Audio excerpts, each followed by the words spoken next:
Hi and welcome. I'm John and this is Unique Wargaming Terrain.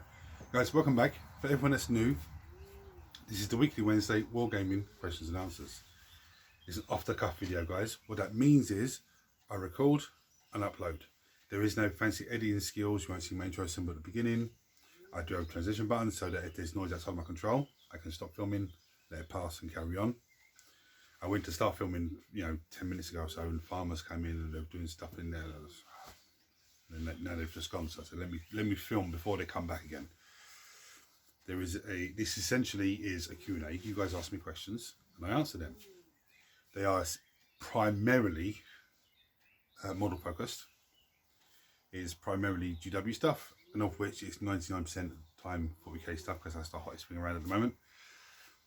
There is terrain questions from time to time, and there is general information about myself, what's going on in the workshop. We have a weekly vote, which I'll get onto when it comes to it. What are your plans for the channel in the future? Really good question. Now, when I was doing the shifts I was doing before, and when I was in the other store and everything else, my plan was to get the channel to be full-time and then just say bye-bye. Now I'm doing different hours that work really well. The hours don't interfere with anything that goes on in here or anything that goes on at home.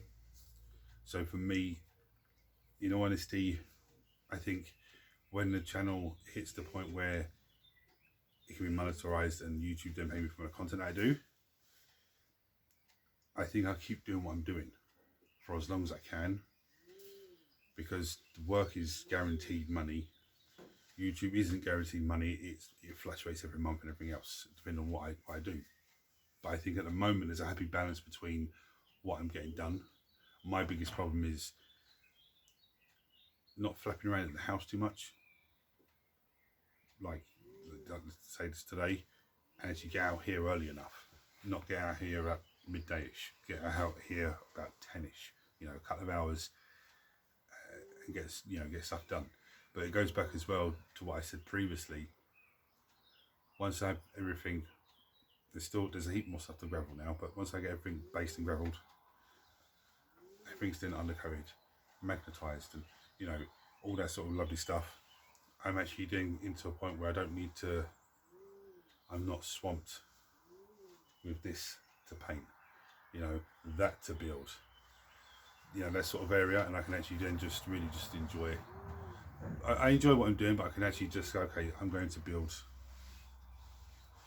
a Redemptor Dread and just get it done over a couple of days. Whereas I only had that finished by Sunday, but everything else that was going on, I wasn't able to get finished. I'll get it finished today, ready for tomorrow. But just things like that. I do want this to be the full-time job. But with that said, I'm happy doing the hours I'm doing now at work and just have this as, a side project.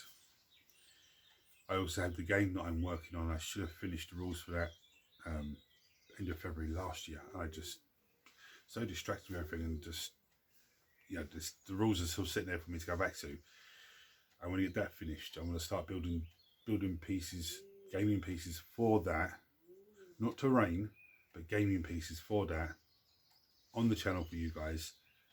And then finally figure out how the 3D scanner works and 3D scan those pieces and 3D print them and then sell them, as bundle packs with the rules and everything else, so you guys can enjoy that game as well.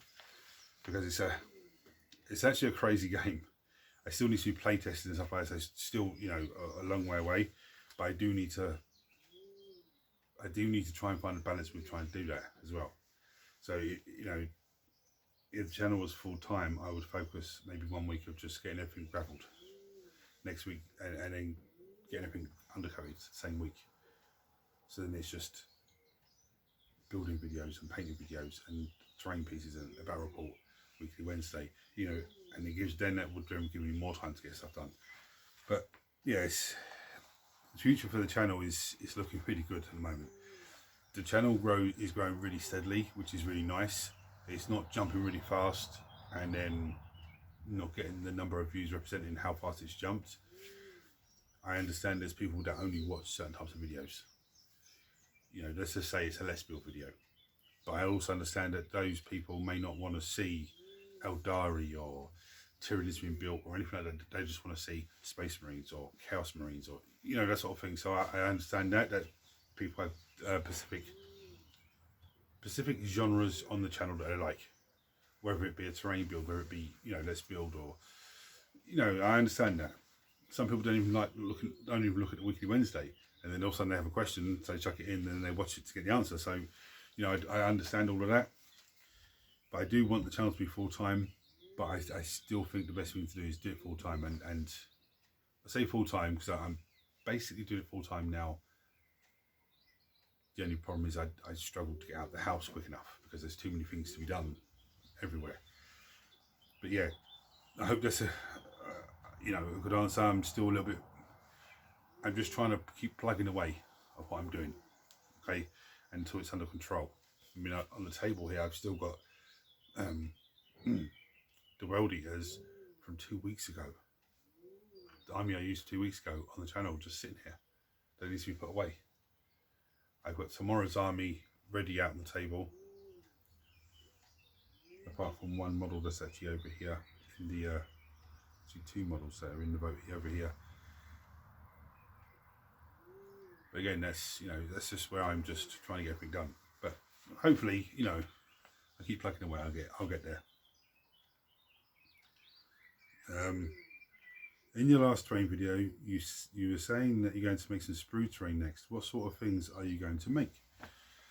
Well, the wonderful thing about sprues and sprue terrain, there's so much you can do. There is so much you can do. I've done one piece of sprue terrain before, and I can't remember if I posted it on the channel. I think I did. I'll have to check, and if I didn't, then I'll do the same sort of thing and show you. But I'm straight off the top of my head, I'm thinking about, you know, fences and like walls and stuff like, you know, stuff that is line of sight blocking terrain. I wonder what that was in the corner. This is my light. Yeah, just line of sight blocking terrain pieces, and then the idea over my head to start that off and to show you what you can do with those, that sort of starting point, and then trying to go from there and make other pieces of terrain, but from that starting point, you know, that's what I'm thinking, because there's so much you can do. I have a whole crate overflowing with sprues. I've been just stockpiling them ready to do sprue terrain. But a lot of you will take your sprues that you don't need because you don't have the space all the time to make this terrain, sort of type of terrain. Or no one's actually said, look, this is how we can do this, very simple. You take it back to Games Workshop and they have a recycling place there, which, you know, if you don't want to build sprue terrain, that's what you can do. It's a lot, you know. But that's what I'm going to be doing, making some basic terrain, starting with a basic design, and then just elaborating from that so you can see. But I'm going to probably start with walls and fences and that sort of thing, and then walk on to maybe like walkways and, you know, some crazy stuff. When Death Guard hitting the table tomorrow, they hit the table last week, and I spoke about this last week Wednesday. I went to Mark's to play a game, and I was going to film. He said, yeah, it's cool to film, not a problem. He said to me, but like, would you not want to just play the army first without filming, so you can get a feel for the army and, you know, just, you know. And I said, actually, yeah, that's a fair point. And there was only one thing I think I forgot. Well, there's 2 things I forgot. The first thing was stratagems. I didn't use any stratagems. I was just, you know, so wrapped up in the game and how great it was. And the second thing is I forgot one unit has an ability to get +1 to wound on tanks, vehicles. Well, vehicles, sorry. It's tank busters, I think the ability is called. You know, it's not. It could have swung the game a little bit different, but I don't think it would have, because the deployment zones wasn't in my favour. It was I can't remember what the deployment's called now, but it's the one with the circle in the middle, and you have the funny deployment zone comes up, semicircle, and it goes across, so you're quite close together. Perfect for World Eaters, perfect for demons. For Death Guard, yeah, it would have been good, but Mark got first turn. My deployment was really good, really good. He got one shot off on a rhino and blew that up, and my guys then piled out the Death Guard in there, and you have him at 5. So he basically just pinned me into one little area there. The other side, I was breaking out here and there, but I wasn't. There was no support from the other side, so I was getting not swamped, but I sort of was getting swamped. And then I was still bunched in that corner as well, in the other side of the deployment zone. You know, it was a good game. I enjoyed it, and see Mark sweating two times.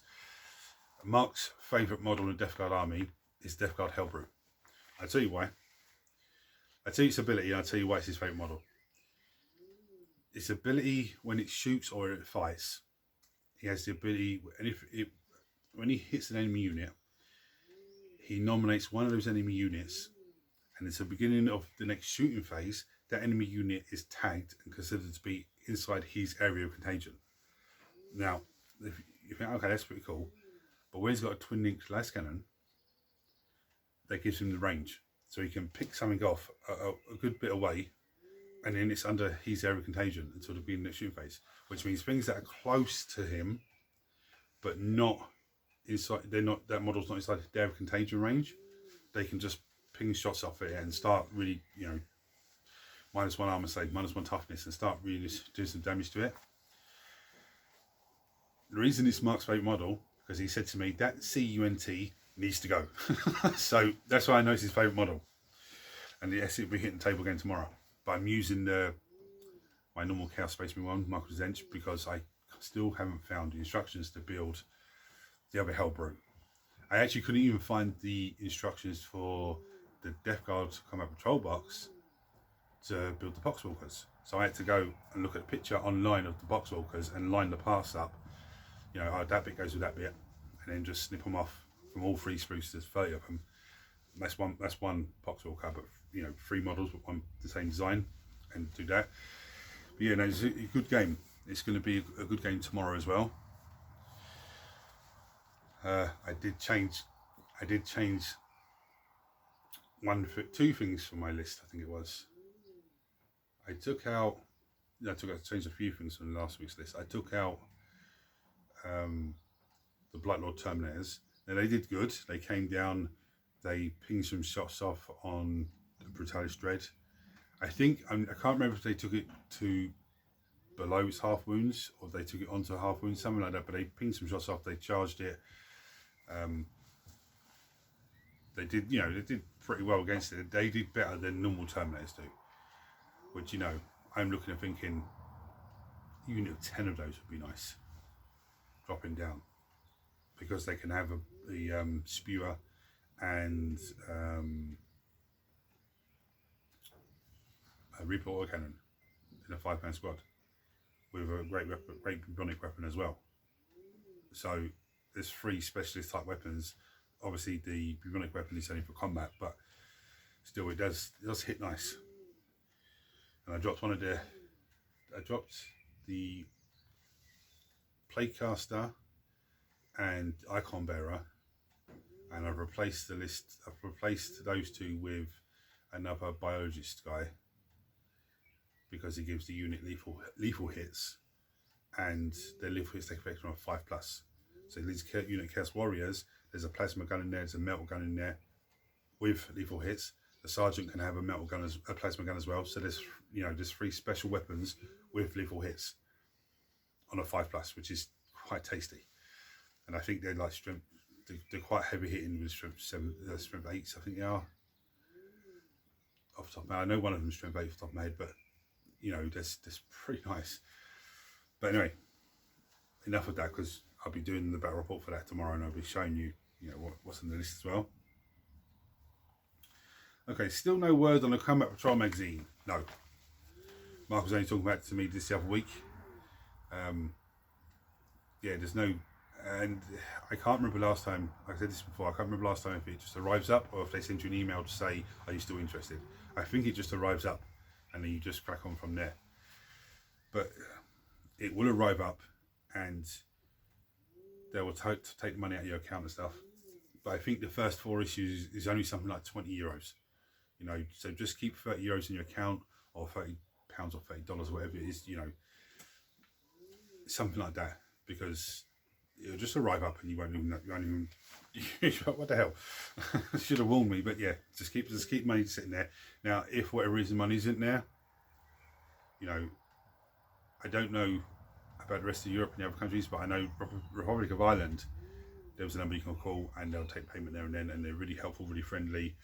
You know, there's no problems with anything, and that should be in your little paperwork that comes in there.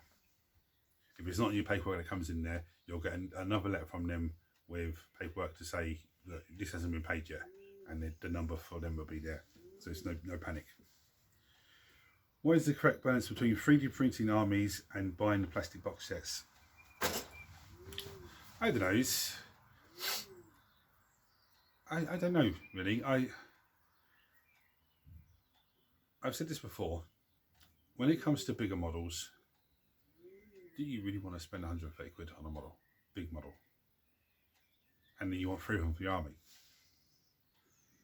It's like 390 quid. Or euros, I say.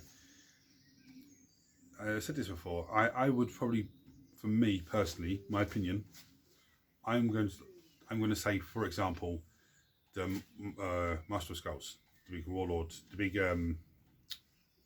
Demon Engine for the World Eaters. I would buy one of those kits eventually and build it on the channel for you guys. I want to try and kit bash one of those bits, and then I would probably 3D print one of those bits, one of those models. Now it could even be a case that my kit bashing of it could be some parts 3D printed to, you know, to the size that I need, the scale I need. I think if you can afford to buy the models, then, you know, work away. If you can afford to buy the models and buy the resin, do 3D printing, and, you know, I have no discrimination against any of it. Just come and throw some dice. Let's play a game. I actually found a very interesting. I knew they'd come back. I knew it. I found a very interesting 3D print that I looked at and said, oh, that'd be great if I put some wings onto it and make it into a Demon Prince. So I downloaded it, and then when I put it on the plate on the computer, it was huge, and I was like, hold on a second. I don't think that's meant to be Great Demon size. I think that's actually meant to be like an exalted Great Demon size. It's huge. So I said, you know what, I'll give it a print. Now I messed it up because I forgot to hollow out the inside. So 3D printed it as a solid piece. Yeah. So now I've got a doorstop. It's a bottom. Just a pure bottom. It was actually a Great Demon of Nurgle, but I think it was an exalted one. It's huge. But my plan was to put some wings onto him or something, you know, and have him as a Demon Prince. But the wonderful thing with this is I can actually shrink it down the computer, which I was messing around with, but it comes in 2 parts, the front, the back and the front. So for me, because I've got a lead Great Demons, £35 I think it was, or £30 or something like that years ago. These ones, you know, new ones are bigger and you know, fantastic, but I don't really want to spend 130 euros buying 3 Great Demons. That's 390 euros. Then another 130 euros to buy another box to turn it into a special character. To me, you're talking over 500 euros there on 4 models. You know, I would rather buy the one kit and turn it into the special character, and then but show you how to build, you know, the normal version of it at the same time, and then 3D print bits and pieces, or take other materials and make the body, and then use the other parts from the plastic kit to kit bash it. You know, I wouldn't say to you there is a 50-50 balance or a 60-40 balance or whatever. I think it's whatever you can afford, really, because we're not in this for the love of spending money. Here, GW, take the money. You know, we're in this for the love of playing the games, building the models, painting the models. And some people say, I don't like building them, I don't like painting them. But, you know, we are in it for all of that. You know, the whole thing is a package. There are sometimes termagants. I'm not looking forward to building those, but I know once they're built, painted, I'll be happy. You know, we're in it for the fun of playing, the fun of the enjoyment of rolling dice, and you know, as Mark says, the dice tell stories. You know, we're in it for all of that fun. So I don't think there is any sort of issue if you buy the models or 3D print models. You know, if you'd have asked me this question 10 years ago, 15 years ago, I'd be like, no, just buy GW stuff and that's it. But as I've got older and I've got, okay, look, you know, that's a different alternative and it's fantastic and I like it. Let's have it.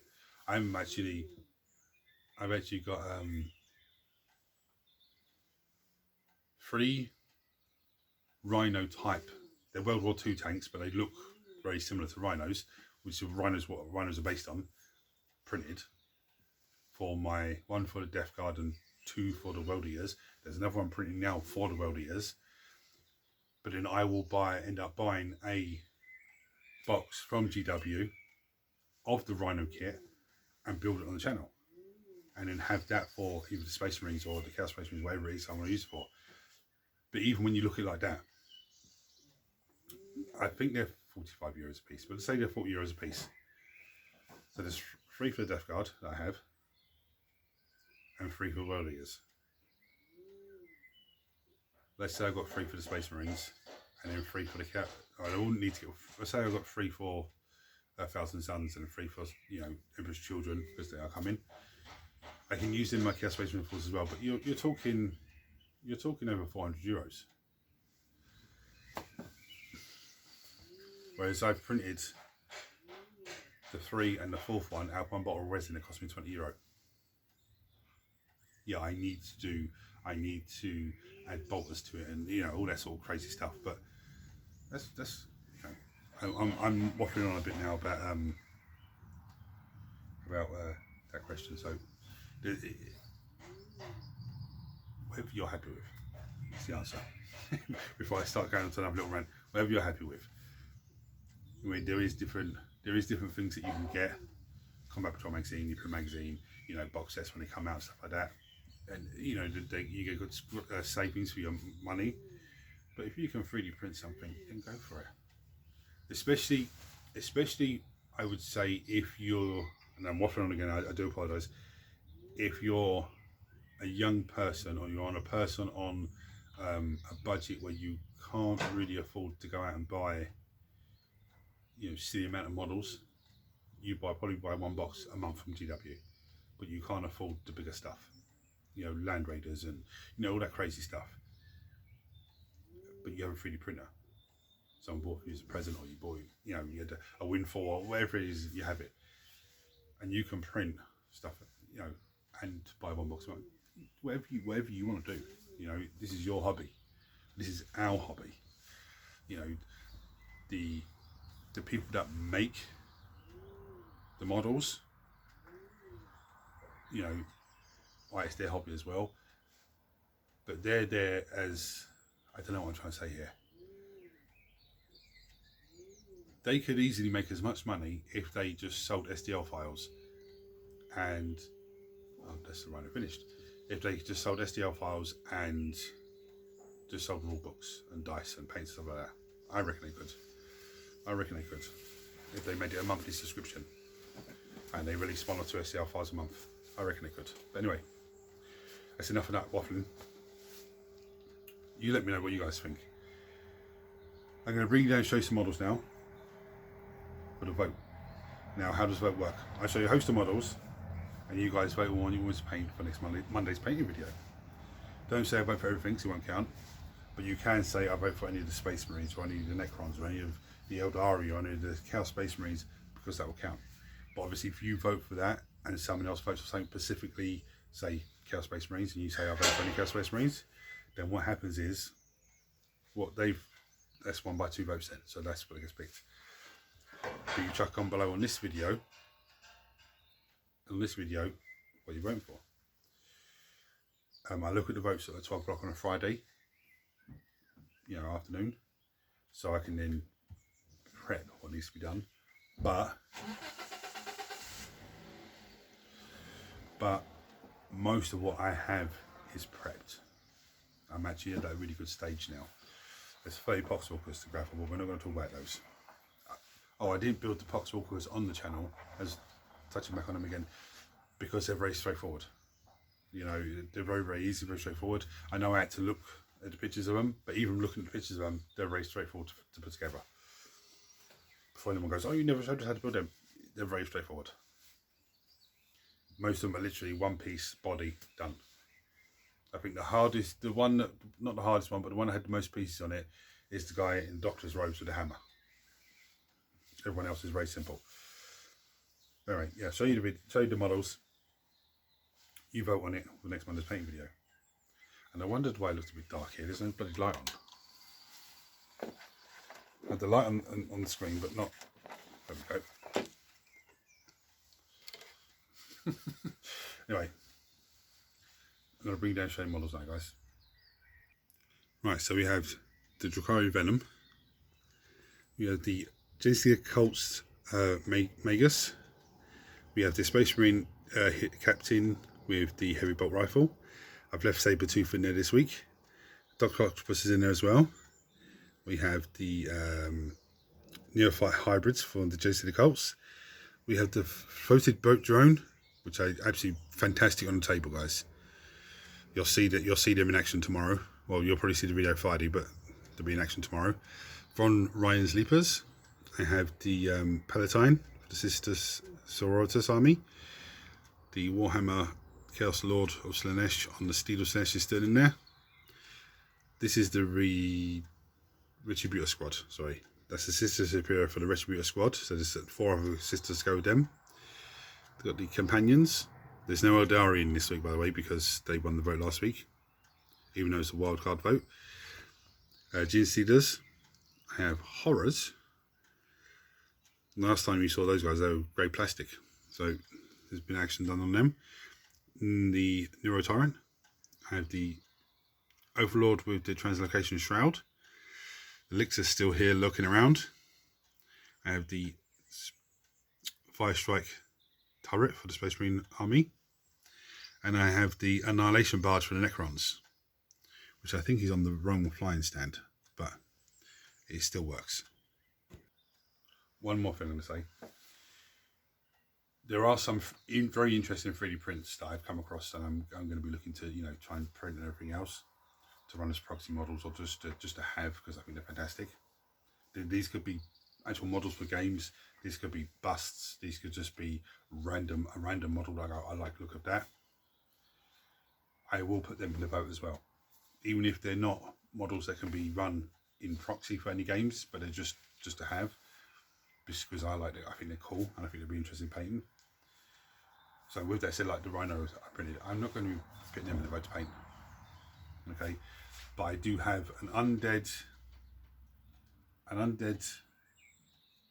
god, I think he's called undead something or other, that I've 3D printed, but it's very close to, it's very close to the Deceiver.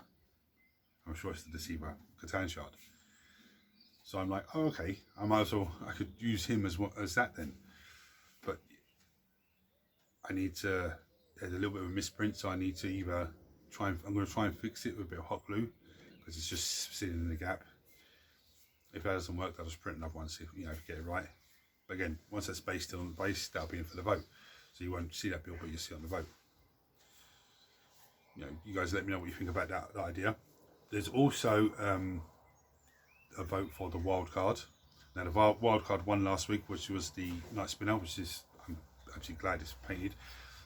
Surprisingly, I thought it would take me longer to paint than what it did, but I'm actually delighted with that. But there's also another vote, the Creator's Choice. Now that wins, then I pick which model I'm going to paint. Thankfully it hasn't won, because I want to paint everything. But anyway, if you're signing this for the first time, hit the subscribe button, guys, because it costs you absolutely nothing. Turn your notifications on so you don't miss anything. Everyone smash the thumbs up button so it triggers YouTube to share this video to more and more people, which makes this amazing community of you guys grow even more. It makes the channel grow even more, and which then goes back to the first question I was asked for this week, future of the channel, which is, you know, have an idea, but it's still a bit of a hazy fog. Anyway, until next time, guys, thanks for watching. Take it easy.